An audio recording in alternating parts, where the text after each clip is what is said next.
Namaste. I'm Jill Loftus of New Astrology, and I'm recording this as a little Astro-Rant, so bear with me. But I'm going to ask you a question.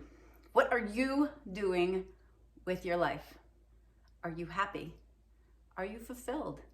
Are you living a life that makes you feel every day like you want to get out of bed and go do the things, whatever they are, okay?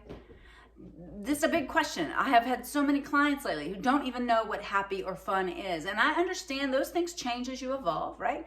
What you found joyful, fun, and fulfilling when you were 15 is not going to fulfill you at 50, okay? You're different. You change, you shift. But there's way too many folks who are living their life in alignment with the society rule book that no longer is applicable, okay?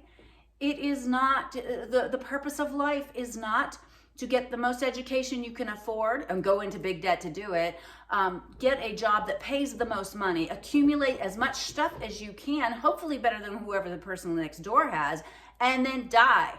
Like, that is not the purpose of life. That is not your purpose. Now, if those things make you happy, do those things. Have the big job, work hard, enjoy your beautiful house. That's totally fine. But if you're not that person, okay? If you're not that person who is going to take your last breath and think, yeah, man, I did it. I did what I really wanted to do. If that's not where you're at, then it is time for change, okay? It is time for you to make conscious, wise change. Now, do not go be telling your boss that you saw Jill talk on the internet and Jill told you to quit your job and abandon your kids and just go off into the, wilderness and live in a yurt, okay? That is not what I'm talking about, all right? But I'm talking about you as having a responsibility to decide what it is that you want and to take action to achieve it. Not to pretend you like this or that, have your mind kind of wandering off wanting something else, and then when you talk, all you do is complain about what you do have. I mean, it's remarkable to me. I find myself in this position all the time. I'm like, oh my gosh, I have too much stuff. Okay, well, you brought every single thing that's in this house in here. Like, if you have too much stuff, then there's one person who can get rid of that stuff, and that person is me, okay? It is up to me, just like it is up to you. If you are in a job that is not working out for you, that is not fulfilling, lift up thine eyes, look around and see what other opportunities are there. I hear so much, I can't this, I can't that. Now, you might not be able to, right? Let's say, okay, I've got this great job, I'm making really good money, I have health insurance.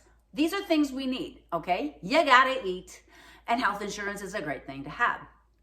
So instead of saying, well, I can't quit this job, say, I'm not choosing to quit this job right now, but I'm going to start looking, okay? I'm choosing to stay in this position. I'm going to be retiring in 5 years. Change the language, flip the script so that you are empowered, okay? So that it really matters what you say out loud, but it also matters what you say in your head, okay? You really got to reprogram yourself so that every day you are empowered and you're feeling like these things are your choices. Now, I don't mean delude yourself. I'm going to delude myself into liking this job. No, but you do have to be honest about where you're at and that you're choosing to stay there because of X, Y, Z. They can be very, very good reasons. All right, so how are you going to function within that matrix of having that job? Perhaps you make a 6-month plan, a 1-year plan, a 10-year plan. Is that plan going to be perfectly executed and not impacted by the rest of the world? No, it is not. But it is up to you to empower yourself with the idea of choice, with the free will that we are freely given. You are not as stuck as you think you are. And the reason the world feels stuck in this inevitable matrix of downfall is because our mindset is that. Sorry, the cat is attacking my seed packets. But seriously, we have that mindset. We are stuck in our own web of deceptive thinking. We have to dream a new world into existence. It starts with our own individual life. You think, I can't help other people. I can't help the planet. So I'm not going to worry about it and I'm not going to recycle. Okay, that's a real choice. You are choosing not to help, even if it's that tiny little action. That tiny action means something. It's meaningful in this universe. Your intention, the purpose behind your actions, even if it doesn't impact that exact thing. Example, When I came back from one of my trips to India, and I was watching just how valuable clean water is and just how rare it is for most of the world, okay? Even in our own country, you live in Detroit, clean water you can drink from the tap is like, it's magic. Doesn't happen to everybody. And I really came back with this just like extra deep appreciation of trying not to waste water. When don't waste water here in Southwest Virginia, I feel like that's an offering to my sisters in India who are walking 3 miles to get a bucket of water from the dirty well, okay? It matters. My intention behind that matters.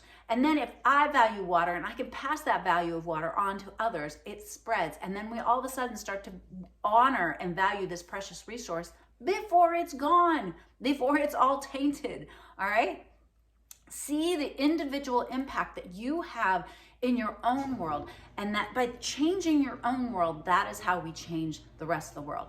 You know, in all these videos, I bang on about being the change, I bang on about worrying about yourself, but honestly, every time you send your awareness out and you think, you know, so-and-so should, I want you to turn it back and see like, all right, where do I need to adapt? Where do I need to shift? Where do I need to be more accepting? Oh, wow, they're really judgy. Oh, where am I being judgy? You know, wow, they're really being wasteful. How am I being wasteful? Okay? And then fundamental to all this and why I started filming this is just you have to be responsible for your own happiness.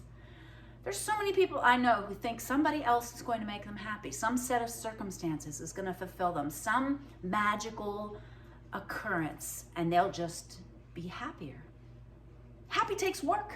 Figuring out what makes you happy, it takes work. And then maybe you just figure out what's making you unhappy and you take that away or adjust that, and then happiness will arise from that. And that also comes back to this original concept of you got to give what you want to get. This is a world of reciprocity. This is a world of breathing out and breathing in. And you've got to give to the world what you want, and then you'll get it. If you need love, want love, can't have love, give love, offer love. You know, nurture, volunteer. You know, you want to save the earth, go get a bag and pick up some trash. You want to save the earth, you know, change out one plastic package that you tend to buy always at the grocery store and see if you cannot buy that one plastic package. The end of the year, you will have saved 52 plastic containers. It adds up. If someone is not being generous with you and you feel like someone's being stingy with you, where are you being stingy? Where do you need to be more generous? Where do you need to be more loving and giving? That's how it works. It's a law of resonance. It's a place of vibration. We attract or repel certain situations, people, experiences based on what we are sending out. And so, empower yourself. Know what you want. When the universe is like, hey, you know, what fulfilling career do you want?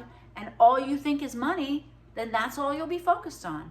But if you focus on, well, I would like to be doing some kind of work that is helping others, where I am in an environment where people were respectful, kind, and, you know, have a team energy, right? Put that out there. Put that out there. And if you really vibe that, you believe that, you say it, you think it, you act it, you live it, if you're in the wrong place, you will be released and you will end up in the right place. Trust me on this. So, conclusion. Decide what it is you want in life. What really will make you happy? Make a bucket list. And I don't mean like, I want to like see the Taj Mahal. No. Really, what do you want to travel? Yeah, okay, then you put that on there. What other experiences do you want to have? Write them down. Enforce them with your mind, your words, your actions. Writing your own obituary, always a good practice. It's always a good practice when I have people consider their midheaven in astrology. It's like, what's your soul purpose? What's your legacy? What are you going to leave behind here? You're going to leave like a car and, 50 boxes of clothes? No. You're going to leave behind, well, you might do that. But your legacy is what you've left behind, the love, the wisdom, the things that you've offered this world. That's your legacy. That's what you've left behind. Make it some good stuff. Let's try to leave this place better than we found it. It was pretty much a mess. We got big problems going on, but we have to take individual personal responsibility, and we need to find that fulfillment that comes from being happy as like a base level happiness. if it makes you happy, if it fulfills you, then it's going to be positive for the rest of the world. All right. Thank you for listening to my Astro Rant. I would love to hear your comments below. I'd love for you to look at your midheaven. What sign, what planets, what's there? What does that tell you about your purpose and your legacy and what it is you came here to accomplish? All right. Namaste.